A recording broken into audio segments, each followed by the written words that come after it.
Se as pessoas seguirem o caminho do facilitismo, as tascas vão acabar. Porque é que há muitos restaurantes a oferecer refeições aos influencers e não sei o quê. Muitas delas nem gostam de comer.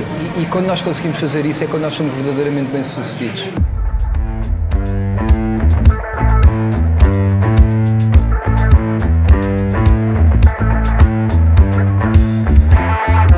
Bem-vindos a mais um vídeo e hoje estamos com José Avilés. Penso que dispensa um bocadinho apresentações. Ainda assim, eu queria deixar aqui alguns tópicos para o pessoal saber com quem é que estamos a lidar, que é aqui uma pessoa de alto gabarito. Mas antes de ir lá, José, muito obrigado por teres aceito o convite. Obrigado pelo convite. Sei que não é fácil para ti. Não é fácil encaixar na agenda, mas tu me apanhas assim num dia que eu não esteja completamente a 1000 a hora e se eu arranjar um espacinho, tenho muito gosto. E é bom que esteja arranjado um espacinho para vir um tasco. Exatamente isto, eu estava aqui a falar com o Cristiano, trabalho aqui com o Virgílio há muitos anos, e na verdade as últimas vezes que eu tenho vindo aqui tem sido para fazer alguns conteúdos, que é um restaurante aqui, o Zé da Moraria, o primeiro aqui mesmo na Moraria, que eu recomendo muito, para mim, das grandes tascas de Lisboa, mas infelizmente como tenho tão pouco tempo, Claro. acabo por, quando marco na agenda com um tema para além do almoçar, acabamos por cá vir e aqui estamos. Eu percebo perfeitamente isso e pá, obrigado pelo privilégio. Portanto, agora só para apresentar aqui um bocadinho para quem não conhece tão bem, portanto, o José é chefe, como é óbvio, um homem que conta com 4 estrelas Michelin em 3 restaurantes estrelados, um deles no Dubai, portanto, tu foste o primeiro chefe português a ganhar 2 estrelas Michelin cá, não é? Com o Bel Canto em Lisboa. Em 2019, para quem não sabe, o Bel Canto entrou pela primeira vez na lista dos 50 Best, portanto considerado entre os 50 melhores restaurantes do mundo, e em 2025 continua o único restaurante português nessa lista. Que é mau porque deviam haver mais restaurantes portugueses, mas é bom porque continuamos a ter lá uma bandeirinha a representar a cozinha portuguesa. É verdade. E eu também gosto dessa tua parte do desportivismo, de tu quereres o bem acima de tudo da restauração portuguesa e não só o teu. É bom para todos, não tem só a ver com desportivismo. Poderia ter a ver por eu também respeitar e como respeito e amizade que tenho pelos meus colegas, mas acredito genuinamente que se formos mais, que em termos de destino gastronómico nos tornamos mais fortes. Quem nos dá, por exemplo, essa lição é o Peru, nomeadamente com os restaurantes em Lima, que já tiveram alguns no número 1 e vários a meio da tabela e nos 10 primeiros, e que vira de facto um destino gastronómico. Eu não acho que se coma pior em Lisboa do que em Lima, mas eles conseguem essa força também por estarem juntos e por alguma parte histórica também e algum apoio também do próprio governo nesse sentido. Sim, faz diferença. Portanto, tu já passaste, ou já te passaram pelas mãos cerca de 30 negócios ligados à restauração, não é? E ainda descobri recentemente que, para aí há 2 dias, tu lançaste um novo livro, A Minha Cozinha Portuguesa. Lancei ontem, na verdade. Lancei ontem, ao fim do dia, A Minha Cozinha Portuguesa. Foi lançada há 15 dias em Espanha. Na verdade, é um projeto que começa para ser para a Espanha. Agora lançámos em Portugal, depois será lançado no Brasil também. É também feito em inglês. E a ideia aqui, de facto, é fazer com que a cozinha portuguesa chegue a mais gente. Curiosamente, os espanhóis, mesmo estando aqui ao nosso lado e visitando-nos há muito tempo, não são os grandes conhecedores de cozinha portuguesa e por isso o poder ter um livro no mercado espanhol é muito interessante, porque é uma maneira de os fazer conhecer um bocadinho mais. O Brasil acho que conhece mais até da cozinha portuguesa do que Espanha, e por isso é um projeto que eu estou muito entusiasmado. Até aproveitar a proximidade deles, porque se alguém nos consegue visitar facilmente são os espanhóis, não é? Tu já explicaste um bocadinho do porquê de estarmos aqui no Zé da Moraria. Portanto, eu tinha-te pedido para nos reunirmos num tasco. Acho que é muito interessante alguém que tem um currículo tão extenso na alta gastronomia também mostrar que, acima de tudo, és uma pessoa que gosta de comer bem, gosta de tascos, vives bem a alma e a essência portuguesa. E sobre a essência do Zé da Moraria, o menu é uma delas. O que é que tu achas que nós devemos pedir? Eu aqui acho que os incontornáveis para mim é o bacalhau e as iscas, e por isso eu dei ali o toque também. Antes começamos com um bacalhau que vai chegar à mesa e tu vais achar vou começar e acabar porque é uma dose muito grande. Sim. Mas depois vale a pena deixar algum espaço para as iscas. Acho que são dois pratos emblemáticos daqui, que é o que eu como quase sempre quando cá venho. Eu acho que o Zé da Moraria, para além de ter uma grande cozinha, ter uma coisa diferente de algumas outras tascas, eu acho que eles são muito bons nos pontos de cozedura e os temperos é uma coisa mais fácil e que os pontos de cozedura, principalmente aqui no bacalhau, é algo que eu noto que é muito bem feito. E depois tem mesmo ainda este ambiente completamente de tasca, é um restaurante relativamente pequeno, ou pequeno mesmo, mas isso também traz um bocadinho a essência do que é que são os restaurantes, o que é que são as tascas portuguesas e lisboetas, e por isso é um restaurante que eu gosto muito de ver. É giro teres tocado na parte dos pontos de cozedura, porque recentemente tem sido um tema abordado várias vezes nos vídeos que eu tenho feito, porque eu sinto que é daqueles detalhes que não custam assim tanto e que realmente podem elevar bastante a fasquia da cozinha tradicional portuguesa, não é? É uma questão às vezes de saber, conhecer, ter conhecimento sobre isso, mas também não é fácil às vezes impor os nossos pontos de cozedura aos clientes. Muitas vezes o que acontece é que há clientes, eu, por exemplo, no Maré, em Cascais, acontece-me, eu gosto das lulas cozinhadas num ponto que ainda estão ligeiramente translúcidas em algumas zonas e há gerações mais velhas que não gostam e que pedem para passar mais. E por isso nós também temos que nos adaptar sempre ao cliente, mas faz muita diferença ter um produto cozinhado no seu ponto de cozedura perfeito ou estar passado mais, porque para além de perder suculência, perde sabor, perde muitas das suas características, até que fazem bem à saúde e comer um robalo carbonizado é a mesma coisa que comer um peito de frango. Não. E já está a vir coisas aqui importantes. Aqui um bacalhauzinho. Bacalhauzinho, gosto que uses a expressão. Esta é a dose, uma dose. É uma dose. Quantas pessoas é que caem no erro de às vezes chegarem aqui e pedirem uma dose e depois perceberem que uma dose não é propriamente do tamanho do que estavam a esperar? Várias pessoas, mas também a vantagem de poderem levar para casa. Uma coisa que eu ouvi sobre ti é que tu dás primazia ao prato de boa comida, acima das vistas bonitas, daqueles empratamentos mais tunings, do ambiente.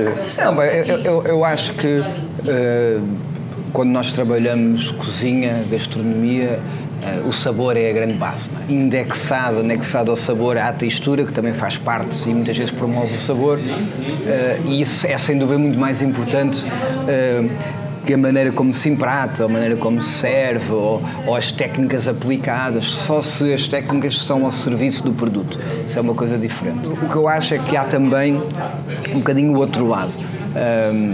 E um bocadinho até do teu trabalho e outras pessoas como tu que têm começado nos últimos anos a descobrir a cozinha numa perspectiva mais profissional também, a exporem a cozinha, que há um bocadinho a ideia que os chefes são o oposto da cozinha tradicional e das tascas, mas os chefes, 99% deles inspiram-se muito nas tascas, na cozinha tradicional, e na verdade são os grandes promotores dessa cozinha.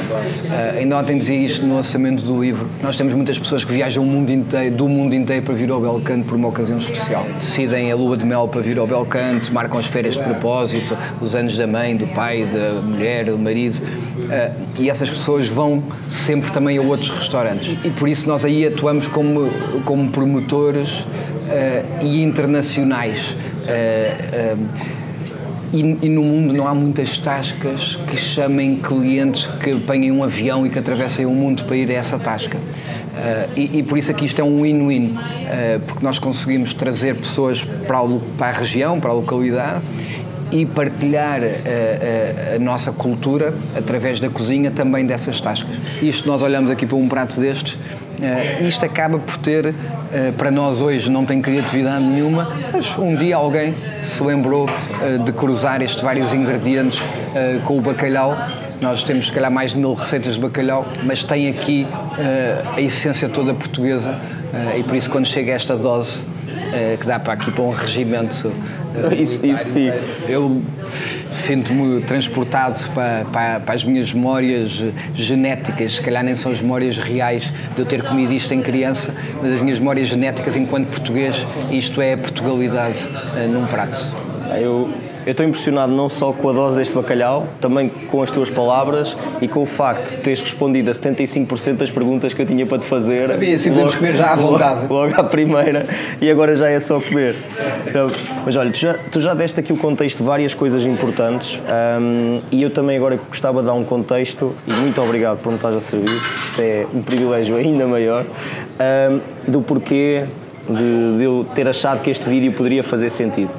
Eu não sei se tu sabes, mas eu já fui ao Belcanto a almoçar, já fiz até um vídeo sobre a minha experiência no Belcanto, para o YouTube, acho que foi dos vídeos mais vistos no canal, não sei se viste. Bem, eu não vejo muito essas coisas, mas sei que foste, até na altura foi o meu filho mais velho, eu acho que me disse, porque ele segue mais YouTube, eu acompanho muito pouco. E depois eu acho que até conheceste alguém lá da equipa, não foi na altura? Sim, ou pelo menos o João, ou então o Américo, que me comentaram. Sendo assim, ainda agradeço mais teres aceito o meu convite para o almoço depois das parabolices todas que eu disse nesse vídeo, mas houve uma coisa, além de tudo aquilo que eu aprendi e descobri no Belcanto, houve algo que eu já tinha uma ideia, mas que realmente percebi o quão drástica é, que é o preconceito do português, o preconceito das pessoas perante a alta gastronomia, estás a perceber? Eu vejo que há meio que ali um exercício mental tipo Moisés a separar águas, de que a cozinha tradicional portuguesa, a alta gastronomia, são dois mundos opostos que não se podem juntar. Tu já mostraste aqui e já falaste sobre isso, de que não é assim, não é linear, existe uma simbiose em que um pode elevar outro, não é? Há uma frase que eu adotei, mas penso que a original é do Ferrari Adrià, que ele diz que só há dois tipos de comidas, a boa e a má. E por isso, dentro da boa, a tradicional e a alta gastronomia estão completamente juntas, e dentro da má também há a mesma coisa, também há a tradicional mau e a alta cozinha má. A diferença de te servirem algo. Eu, em 2008, no Tavares ainda, tivemos a nossa primeira versão de 1000 folhas de pastel de nata, que na altura foi uma coisa que chocou algumas pessoas. Depois tivemos o cozido à portuguesa também, que era um pratinho assim, que motivou ameaças e cartas a chamarem-me filho da puta e coisas do género.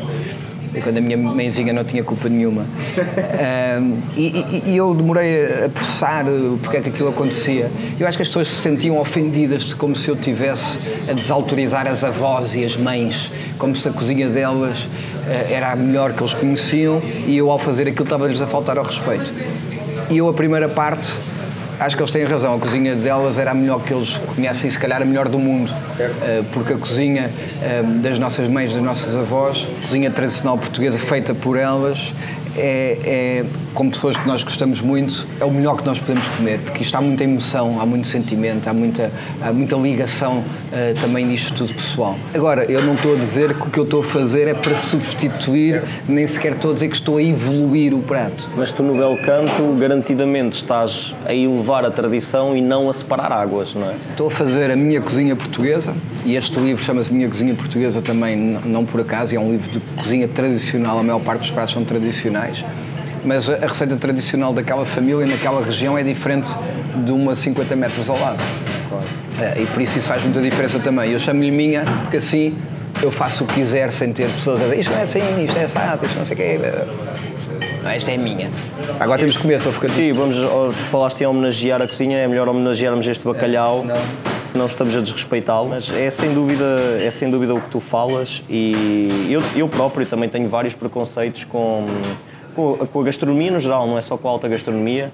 Agora, eu acho que um óbvio de todas as pessoas é o preço, a inacessibilidade, acharem que vão passar fome. A minha experiência no Belcanto foi absurda. Passar fome não passas, eu entrei à 1 da tarde e ao meio-dia e meio saí às 5 da tarde. Eles já estavam a pedir para eu me ir embora, pá, por favor, vai-te embora. E eu a rebolar, tinha um jantar marcado, eu fui jantar sem vontade nenhuma. Passar fome, garantidamente não passas.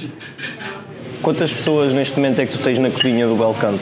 Tens ideia? No total no restaurante somos 55, na cozinha tem cerca de 32 pessoas. Às vezes as pessoas pensam que quem tem um restaurante de alta gastronomia, não quer dizer que alguns não sejam assim, mas que estão a ficar ricos e que têm margens ridículas. e esquecem-se de quanto é que custa o restaurante, o ambiente, os salários de 50 pessoas que lá trabalham e também o food cost. Vocês não têm propriamente um food cost barato, usam um produto muito caro, não é?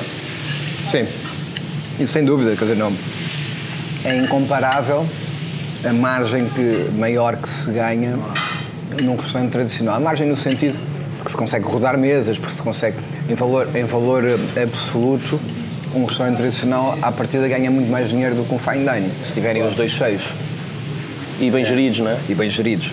Por isso, mas pronto, eu percebo, eu acho que em concreto em Portugal os restaurantes nos últimos anos encareceram um bocado, fruto de uma grande inflação também nos produtos alimentares, do aumento enorme de rendas dos espaços e faz com que algumas pessoas estejam um bocadinho de pé atrás com a restauração. É difícil, é muito difícil, cumprindo todas as regras do país, digo fiscais, etc., conseguir vender boa comida, bom produto barato. Se não estivermos a falar de frango ou vegetais, quer dizer, a carne este ano aumentou 40%, o chocolate este ano aumentou 90% já. Por isso, quando nós trabalhamos com os produtos bons, em qualquer nível de restaurante, é difícil. E depois, se queremos dar melhor serviço, se queremos ser criativos na cozinha e que com capacidade de poder fazer o que nós queremos, o peso de pessoal aumenta muito também, não é? Tirando a alta gastronomia, não há restaurantes que tenham o mesmo número de trabalhadores que o mesmo número de clientes. A proporção é sempre muito diferente.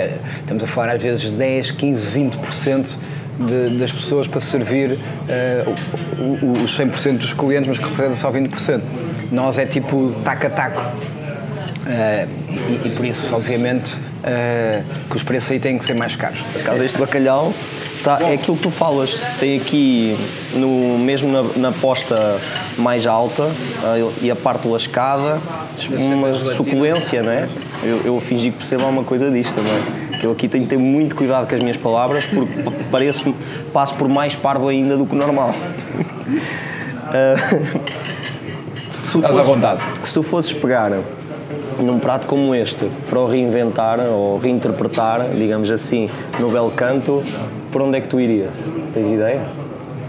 Um prato assim em concreto é muito difícil tentar-se, e eu se calhar quando comecei a tentar de alguma maneira modernizar alguns pratos, a coisa mais óbvia aqui que eu faria se calhar era um lombo de bacalhau, só um lombinho pequenino de bacalhau, com um puré de grão, com um bocadinho da água do bacalhau, e se calhar uma cebola frita por cima e um azeite de alho com as ervas, com uma emulsão de couve com azeite e não sei o quê. Mas também digo, nós comendo aquele prato assim era difícil dizermos que é melhor do que este. Certo. E por isso nós às vezes ali a guerra é um bocadinho outra coisa. É criarmos que o conjunto seja de facto melhor, mas eu digo muitas vezes, quer dizer, para nós estarmos a criar para ser pior, mais vale não criarmos. E por isso tentamos sempre que seja melhor. Mas depende dos gostos, quer dizer, eu aqui, por exemplo, se fizesse um puré de grão, só o puré de grão ficava pesado. Se eu tivesse, por exemplo, fermentasse um bocadinho a couve e lhe trazer uma acidez que ia ligar bem com a gordura, e se calhar punha isto noutra situação, podia grelhar um bocadinho a couve e dava-lhe estas notas também mais do carvão, do fumo. Outra crocância, né? Textura. Que é também muito isso que tu vais tentando procurar, né? Sabor, depois texturas, ou existe uma espécie de pirâmide em que tens uma base que é o sabor, depois textura? Não, é sabor, textura, pontos de cozedura que vêm um bocadinho de uns outros e que de alguma maneira te conta uma história. E que não precisa ser uma história moderna, acabada de criar. É uma história de um país, não é? De uma cultura, eu acho que os pratos contam-nos sobre geografias, sobre paisagens. Quando pensamos em geografias, depois pensamos em paisagens. Pensamos numa paisagem virgem da intervenção humana, mas depois pensamos numa casinha construída em pedra que o homem, quando chegou lá e fez outro ao lado para as ovelhas e começa a habitar aquela serra, e o que é que isso muda naquela região e o que é que isso traz àquela região. E eu, às vezes, a comer alguns pratos, sinto isso e sinto essa viagem, esse transporte para esses sítios. Agora, há pessoas que me dizem assim: eu quero comer, quero lá saber para essas histórias. Eu digo: muito bem, e aqui está este prato, que também é só para comer, porque nós depois adaptamos um bocadinho até onde as pessoas querem viajar. Nós temos as nossas histórias, as nossas viagens, às vezes também, se calhar, demasiado espaciais. Dentro dos interesses de cada um, às vezes, como diz o outro, viajamos um bocadinho na maionese de tanto que o tema nos puxa. Agora, eu há pouco falaste do caso do cozido, o famoso cozido que te fez com que chamassem alguns nomes a ti familiares, mas tu tiveste algum prato que tu reinterpretasses que acabou por ter um desfecho totalmente inesperado do que pretendias? Eu esses que têm para o lado negativo não chega a servir. Nós experimentamos coisas e que achamos que não está ao nível do que nós queremos fazer ou sabemos fazer e acabamos por não os servir. Obrigado. O cozido acabou por ter um desfecho pela positiva, para além do que eu alguma vez imaginava. E ao ponto de termos mantido muitos anos na carta, porque as pessoas voltavam para aquele prato. Eu acho que nós nas tascas aprendemos a alma e a identidade de uma cultura, de um povo, tentamos ir buscar o sabor, mas se eu te disser que há uma geração que gosta muito do sabor dos caldos Knorr. Que há. E que é uma coisa que nós não usamos na nossa cozinha porque achamos que não é o que nós queremos mostrar. Agora, há pessoas que comem aquele bife que tem um bocadinho de caldo Knorr, ou aquele arroz com um bocadinho de caldo Knorr, não sei o quê, e que dizem: isto é mesmo a cozinha, isto é mesmo a mesma cozinha da minha mãe ou da minha avó, e não sei o quê. E era a maneira de, em vez de estar a fazer um caldo que demorava muito tempo e dava muito trabalho, era usar... E por isso é que aquilo é feito. Eu aí não quero aprender isso, mas há muitos restaurantes ainda que o fazem e é um shortcut que... Agora, também te digo, nós na cozinha do staff do El Bulli usávamos uma espécie de caldos Knorr profissionais, um pó para fazer um caldo mais rápido, não sei o quê, e melhorava a comida. Ou seja, isto é quando nós podemos ter a convicção que não queremos servir aquilo aos clientes, porque ao servir sentimos que não estamos a ser completamente honestos. Eu acho que a grande diferença, se calhar, de algumas, por exemplo, deste prato que é maravilhoso, para a nossa cozinha, eu podia ir tentar buscar estes sabores todos e tentaria, se calhar, dar menos gordura. Apesar da gordura ser um veículo de sabor muito importante, o ter, às vezes, gordura a mais torna também a refeição muito mais pesada. E por isso as novas gerações já não conseguem comer com tanta gordura. E fez muitos erros. Até no aparecimento da Nouvelle Cuisine, os mitos que se criaram da fome da Nouvelle Cuisine, é porque se começa, os primeiros grandes mestres que começam a transformar a cozinha clássica francesa na chamada na altura Nouvelle Cuisine, pegavam em pratos grandes, quase como se fossem travessas, mas pratos grandes, e empratavam no centro do prato ou num canto do prato. E pessoas começaram a ver imagens e começaram a pegar em pratos mais pequenos e a empratar na mesma proporção. E por isso, em vez de ser uma almôndega, virava uma ervilha. E por isso cria-se um bocadinho esse mito. Não é que não haja ainda alguns restaurantes que a pessoa come um menu e pensa: se calhar comia mais qualquer coisinha. Sim, e a alta gastronomia que acaba por não ser assim tão boa, mas isto é sempre subjetivo, não é? De que há pessoal que também dá má fama, mas da mesma forma que há tascos que dão má fama aos tascos. Isto é uma opinião um bocadinho polémica, mas claro, existem restaurantes de cozinha tradicional portuguesa que dão má fama à cozinha tradicional portuguesa, porque compram mau produto, porque não respeitam o produto, não respeitam pontos, não respeitam nada, servem qualquer coisa. Como é que tu vês que será o futuro dos tascos? Porque o tasco ainda agora... O tasco vai ter sempre cliente. Mas é sustentável a longo prazo o conceito? Eu acho que o tasco necessita ter gente disposta a mantê-lo, a fazê-lo e a mantê-lo, porque o cliente vai ter sempre. E isso eu não tenho dúvida nenhuma. Agora, é uma vida muito dura. Para os tascos funcionarem, tem que ter pouco pessoal a trabalhar. Muitas vezes são do dono. E é difícil ter negócios. É difícil ter negócios. E por isso a grande questão é se com o nível de rendas que passamos a ter no centro das cidades, o nível de impostos, dá quase uma mensagem coletiva que nós não precisamos trabalhar tanto para ser bem-sucedidos. E se nos agarrarmos a isso tudo, os tascos vão desaparecer. Agora, Mas contra ti falas, porque eu sei que tu eras o gajo que trabalhava 17 horas por dia durante muito ano. E não está muito diferente, quer dizer, na cozinha operacionalmente trabalho muito menos já do que isso, mas o meu dia, quando acordo até a dormir, estou sempre a trabalhar, porque acordo com mensagens de Macau, depois tenho o Dubai logo a seguir, depois tenho os restaurantes, depois não sei o quê, por isso, em termos mentais, faço mais ou menos isso. Agora, eu vejo, hoje, muitas pessoas que nós estamos a contratar agora dizem, não, isso não... Ainda ontem encontrei uma pessoa que me dizia, o meu filho ainda estagiou lá e gostou muito no Belcanto e não sei o quê, e eu disse, mas é cozinheiro? Ele disse, não, ele disse que não tinha vida para isto. E eu não sei muito bem o que é não ter vida para isto. Eu percebo, ele não quis, acha que trabalha mais ou acha que é muito pesado. E obviamente, estou perfeitamente de acordo. Agora, se as pessoas seguirem o caminho do facilitismo, as tascas vão acabar, porque isto é um negócio difícil de manter, difícil de...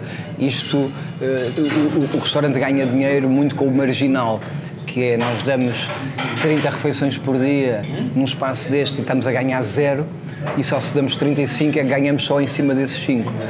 Mas se os 30 não vierem, nós estamos a perder muito. E por isso... A pessoa abre a porta, não entra ninguém, como é que não é. No outro dia falava com um grande amigo meu, muito conhecedor da área, e ele dizia-me, a questão é que há o guia Michelin, há não sei o quê, mas de repente o TripAdvisor é o mais importante do mundo, no sentido que tem mais gente a comunicar. Hoje em dia eu até acho que a Google, porque faz o resumo TripAdvisor, do Zomato e de outros, a pessoa abre e vê logo na Google a classificação. Eu, por exemplo, quando viajo, procuro às vezes isso e depois vou ver os pratos e vejo se me parece ou não parece. Assim, coisas mais descontraídas. Faz um bocadinho uma sátira contigo mesmo, até o próprio nome que tu adotas e não sei o quê. Mas agora há outras pessoas que se levam muito a sério. E há pessoas que fazem isto e que fazem o trabalho tão sério como o teu, mas acham mesmo que são os melhores gourmets do mundo. E eu digo que não são só porque não viajaram o suficiente, não provaram o suficiente, não conhecem cozinha o suficiente para perceber exatamente do que é que estou a falar, mas faz parte. Agora, a vossa força vem ou não vem, depende do número de pessoas que vocês consigam chegar. Porque é que há muitos restaurantes a oferecer refeições às influencers e não sei o quê. Muitas delas nem gostam de comer. Miúdas bonitas que dão bom ar e que são seguidas por admiradores e admiradoras que querem ter os mesmos hábitos que elas, e às vezes enganados porque elas são pagas para ter determinados hábitos e não teriam esses hábitos se não fossem pagas para ter. Por isso isto é tudo muito polémico agora. Claro, é inevitável, ninguém anda com guia Michelin no bolso, ninguém anda atrás o tempo inteiro da Michelin e dos guias. Agora, nós hoje com um telemóvel temos já os guias nos bolsos também, mas temos acesso a todas essas pessoas que fazem, que dão opiniões, às vezes nem é críticas, que dão opiniões ou que publicam sobre determinado lugar, produto ou serviço, mas obviamente que têm força. Eu, por exemplo, a Michelin é sem dúvida se calhar o guia mais importante na Europa, pelo menos, mas para mim, mesmo numa geração ou numa fase que a malta acha que ninguém vê televisão, os aparecimentos da televisão são muito importantes. Eu, como trabalho com muitos estrangeiros também, há um programa que foi feito se calhar há 8 ou 9 anos, que chama-se Everybody Feeds Phil, que teve no Belcanto.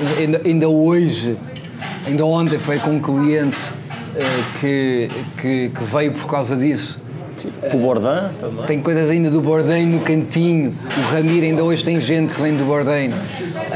E por isso, esse impacto global de plataformas, Amazon Prime, Netflix, canais internacionais, é muito maior.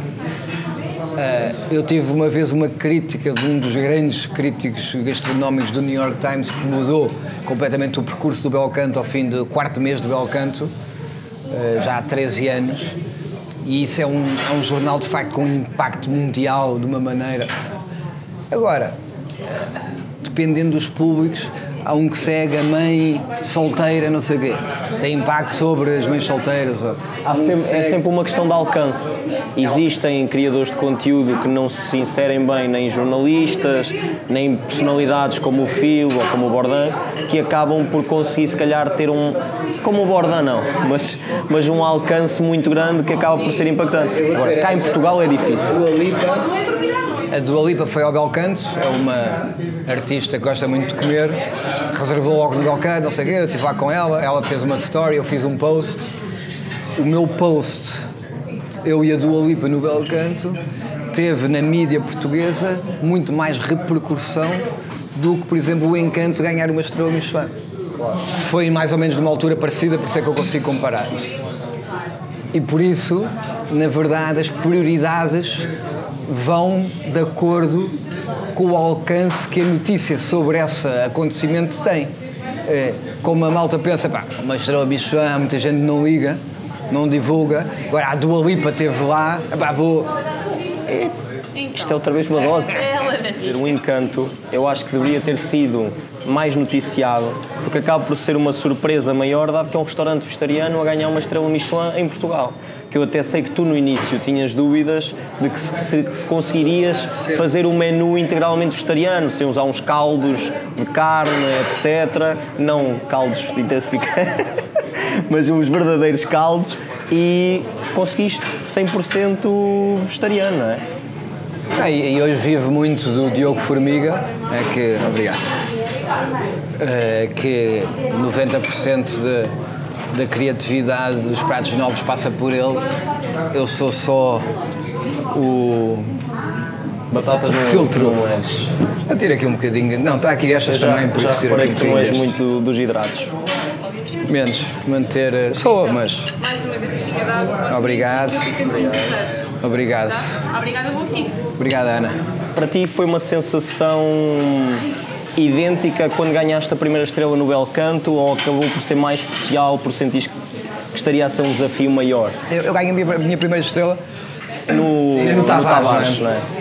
E nessa altura, quer dizer, eu 2 anos antes de ganhar a estrela nunca tinha sonhado ter uma estrela Michelin. Claro. E por isso essa estrela é muito, muito importante. Agora, eu senti depois no Encanto que, tipo, 15 anos depois, estávamos a fazer com a cozinha vegetariana o mesmo que começámos a fazer com a cozinha portuguesa, que é dar-lhe o palco merecido também da referência Michelin. Hoje, as distinções têm um sabor diferente. Como as iscas. Estas iscas estão com sabor intenso. Qual é que tu dirias que é o caminho que estás a tomar em termos de tendência de cozinha? Vai-se definindo pelo caminho. Eu acho que é sabores, é manter isso tudo, qualidade dos ingredientes, privilegiar o orgânico e biológico, mesmo muitas vezes não sendo possível, o saudável, mais vegetais, e eu acho que esse vai ser o caminho. Não é por acaso que as empresas que vendem álcool para beber não etílico estão a reduzir vendas todos os anos, mesmo. O ano passado há algumas zonas da Europa que reduziram 10% vinho, e por isso a tendência é para a pessoa cuidar mais de si. Sim. Dizemos nós, enquanto bebemos uma jarra de vinho, comemos iscas e batata frita. Mas eu concordo absolutamente. Mas as iscas está muito bem. Se calhar a molhanga toda sim, e a batata frita. É uma boa proteína, cheia de ferros e cenas e outras coisas mais. No teu caso, com tanta coisa que já conquistaste e que ainda planeias conquistar, qual é que tu gostavas que fosse o teu maior legado? Para além de dar bons exemplos aos meus filhos, numa perspectiva familiar, esse para mim é o mais importante, e enquanto pessoa, enquanto homem, é continuar a ajudar a promover a cozinha portuguesa lá fora, a ajudar jovens cozinheiros e outros cozinheiros a serem cada vez também mais conhecidos e a conseguirem viabilizar financeiramente os seus projetos e continuar a trabalhar. Não penso assim no que é o legado. Depois de sermos pais, és pai não? Não. És não, tens que idade? 28. Depois de sermos pais, a nossa vida mudou um bocadinho. E por isso, eu quando tenho ideia de fazer determinada coisa, que estou na dúvida, eu das coisas que eu mais penso é o que é que os meus filhos teriam a dizer sobre isto. Eu, por exemplo, fiz já publicidade a algumas marcas que deixei de fazer depois deles nascerem, porque não achei que seria um bom exemplo. Quer dizer, refrigerantes, não era mais nada de... por exemplo, eu não conseguiria fazer... apoiar marcas de apostas online, que sei... Quer dizer, e não tenho nada contra quem apoio, não, mas sei que isso... Eu sentia que estava a levar muitas pessoas para situações muito difíceis, que há famílias inteiras em Portugal na falência por causa disso. Por isso, o legado é mais de um exemplo de postura e de valores que eu deixo para os meus filhos e para as pessoas que acreditam em mim e que me seguem na minha empresa e família, do que propriamente uma coisa, porque, ao contrário do que se possa imaginar, ser famoso não é tão bom como se acha. O sucesso em si não nos ensina muita coisa, e por isso temos é que não mudar a nossa essência, mesmo sendo bem-sucedidos e ser conhecidos, ter noção que podemos ser mais ouvidos e por isso temos de ter mais responsabilidade no que dizemos. E o resto, é importante ganhar dinheiro também. As pessoas, em Portugal há muito este estigma e o dinheiro não é de facto o mais importante, mas é importante ganhar-se dinheiro.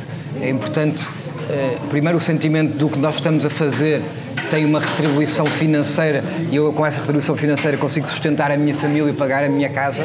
É muito importante esse sentimento para um homem ou para uma mulher, mãe ou pai de família. Mas é importante ganhar dinheiro.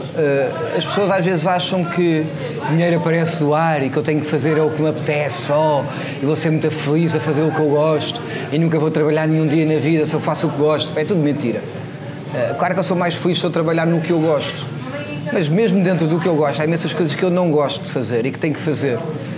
E para mim é preciso essa disciplina para fazer isso. E a disciplina é fazer as coisas que não se gosta com a mesma vontade que se faz as coisas que se gosta. E quando nós conseguimos fazer isso é quando nós somos verdadeiramente bem-sucedidos. É nós termos a disciplina de fazer o que não gostamos com a mesma vontade e paixão de fazermos o que gostamos. E isso é que é o turning point numa carreira, é porque nós estamos a conseguir levar à frente os nossos objetivos, as nossas ideias. Eu agora senti que estava a ter uma conversa com o meu terapeuta. A ver, isto encaixou e fez sentido na minha vida. Olha... Nem precisa já, pá, poupas uma fortuna, pá. Eu, antes de concluir, quero-te agradecer mais uma vez e quero que o pessoal tenha noção que este privilégio que eu tive aqui estava-me a dar a oportunidade de fazer muitas questões, de entrar em muitos temas que eu gostaria de discutir contigo, mas eu vou aproveitar o tempo que nos resta para te fazer perguntas sem jeito nenhum. Portanto, a primeira é, eu sei que tu és um grande amante de batatas fritas de pacote. Não é um grande amante, é o meu guilty pleasure. É o teu guilty pleasure. Além de batata frita de pacote, tu consegues indicar outra comida processada, comida rápida, que seja também um guilty pleasure para ti? Abrir uma lata de atum, mas quer dizer que é bastante mais saudável que as batatas fritas, mas que é algo fácil e enlatado e de casa, rápido. Abrir uma lata de atum e pode ser mesmo em óleo, nem precisa de ser em azeite nem em água, porque as memórias que eu tenho da infância é o bom petisco em óleo, apesar de hoje tento que seja em água e depois ponho um fiozinho de azeite por cima. Eu, curiosamente, quando eu era pequeno, eu chegava à casa da escola e o meu lanche muitas vezes era cabidela fria com uma lata de atum. Se há uma mistura melhor que essa e mais inesperada, está explicado muito dos teus vídeos. Tal e qual. Diz-me uma pessoa para quem tu adorarias cozinhar, que nunca tenhas cozinhado. Bom, o meu pai morreu quando eu tinha 7 anos e que nunca cozinhei nada para ele. Essa não estava à espera. Última refeição, Belcanto ou Zé da Moraria? Olha, eu acho que era um bom tomate rosa ao coração de boi, com flor de sal e azeite, o coração de boi do Douro, com flor de sal e azeite, uma fatia de pão, fermentação natural e... se calhar não punha aí a lata de atum, mas uma fatia de um bom presunto, assim uma coisa muito simples, o menos cozinhada possível, que é curioso porque eu, sendo cozinheiro, noto, quer dizer, sei que a pureza muitas vezes está na essência do produto, por isso assim uma coisa muito simples, não era nem no Belcanto nem no Zé da Moraria. Última questão, o que é que tu preferias? A terceira estrela Michelin ou o Sporting tricampeão? Estou a pressupor que é a terceira estrela no Belcanto. Sim, sim. Epá, a terceira estrela ou virá num dia fruto de um grande trabalho de equipa e de muita persistência, consistência, de muita dedicação. Por respeito à minha equipa e essas pessoas todas, acho que era mais importante a terceira estrela no Belcanto. Os meus filhos se calhar não vão ficar muito contentes comigo. O Sporting tricampeão, nesta fase eu fiquei tão contente com o bicampeão que nesta fase já não... Até já dou de barata a supertaça agora no dia 31 de julho, por isso não... Olha, Zé, muito obrigado pelo teu tempo. Pá, sei que isto não é o estás como és no alta definição, mas é um estás como és no alta tascalhão. Acho que também conta para alguma coisa. Também. Obrigado. Obrigado.